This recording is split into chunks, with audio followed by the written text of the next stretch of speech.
Sir, देश का आम बजट आज आ गया है। क्या जो अपेक्षाएं थी, जो आप लोगों की मांगे थी और जो सोच थी, आपको लगता है कि सरकार की तरफ से इस आम बजट में पूर्ति हुई है और आम इंसान के लिए ये बजट था? देखिए, मैंने कल ही बताया था, जब कल मैंने पार्टी उसी समय मैंने कहते थे इस बजट में कुछ भी नहीं मिलने वाला, क्योंकि 5 बजट पिछली बार मैंने देखे थे।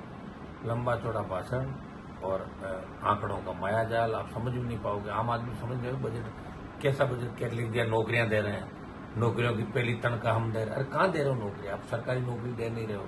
कितने लाखों पद खाली इस देश के अंदर, केंद्रीय सेवाओं के अंदर।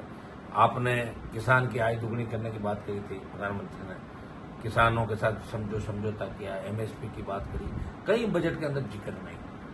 बढ़ती महंगाई, पेट्रोल डीजल, यूपीए सरकार जब गई थी और एनडीए आई, उस समय अगर इंटरनेशनल मार्केट के अंदर क्रूड ऑयल का प्रति बैरल भाव आप देखेंगे तो उस समय से अब कम है, लेकिन फिर भी पेट्रोल डीजल बढ़ रहा है। तो कम से कम 60, 62, 58, 55 के भाव से आज 100 के पार चला गया।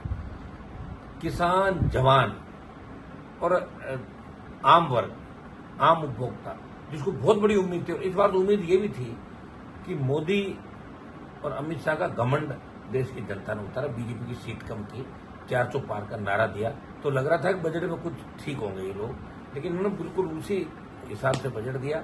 सिर्फ 2 राज्य, आंध्रा और बिहार, जहां के गठबंधन से ये सरकार को, उन राज्यों को जरूर पैकेज दिया है। अन्य राज्य भी, जैसे हमारा राजस्थान है, वो सारे मापदंड पूरे करता है, विशेष राज्य के दर्जे के। विशेष राज्य का दर्जा सरकार नहीं देती, लेकिन राजस्थान का जिक्र नहीं किया, पंजाब का जिक्र नहीं किया, हरियाणा का जिक्र नहीं किया, उत्तर प्रदेश के अंदर कोई बात नहीं की। जहां जहां हारे हैं ये लोग, तो इनके मन में कहीं कहीं टीस थी कि हारे हुए राज्यों के लोगों को सबक सिखाना ही सिखाना।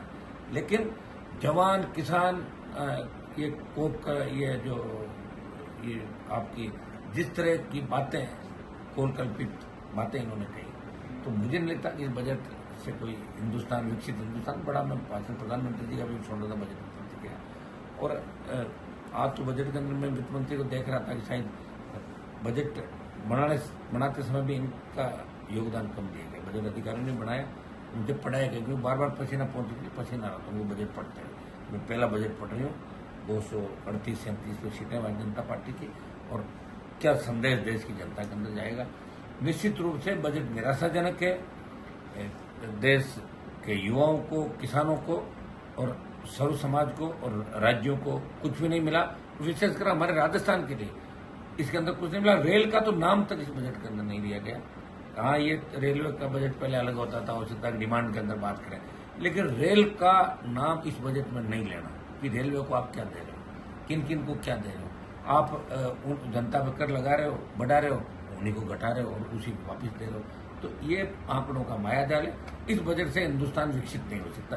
क्या आप लोग को इस बात से दर्द है क्या कि आंध्र प्रदेश को पैकेज दिया गया, बिहार को पैकेज दिया गया? इस बात का दर्द है क्या आप लोग? हम खुश हैं, इस बात से दर्द नहीं है। मैं तो कह रहा हूँ कि वो जो डिमांड कर रहे हैं उनको पूरी करनी थी। वो तो विशेष राज्य के दर्जे की बात करें, बिहार वाले खड़े होकर बोल रहे थे ना कि हमें पैकेज नहीं, विशेष राज्य का दर्जा दो। मैं कह रहा हूँ क्यों नहीं दे रहे विशेष राज्य का दर्जा? देने चाहिए ना, जहाँ लोग वास्तव में गरीबी की रेखा से नीचे हैं, जहाँ आवश्यकता है, जहाँ बेरोजगारी है, जहाँ संसाधन होते हुए लोग बहुत पीछे रह गए। तो बिहार को विशेष राज्य के दर्जे की आवश्यकता है, आंध्र को पैसा दो, राजस्थान को विशेष राज्य का दर्जा दो, उड़ीसा को पैसा दो, सबको दो। लेकिन भेदभाव उस तरह व्यवहार मत करो। प्रधानमंत्री के लिए सब लोग हैं। पिछली बार राजस्थान ने 25 सीट दी, हरियाणा ने 10 दी, पंजाब ने भी दी, यूपी ने पूरी दी। तो इस बार क्या हो गया? ठीक है, सीटें कम आ गई, जिनकी गलतियों की वजह से कहीं कहीं अग्निवीर, किसान, पहलवान पेट, ये मुद्दे थे जिनकी वजह से भारतीय जनता पार्टी को पीछे हटना पड़ा। आने वाले समय अगर यही तानाशाही इनकी चली तो इनको सत्ता से देश का जवान किसान बाहर कर देगा। हमें दर्द नहीं है, लेकिन हमें हमारे राज्यों को कुछ नहीं मिला, इस बात की तकलीफ जरूर है।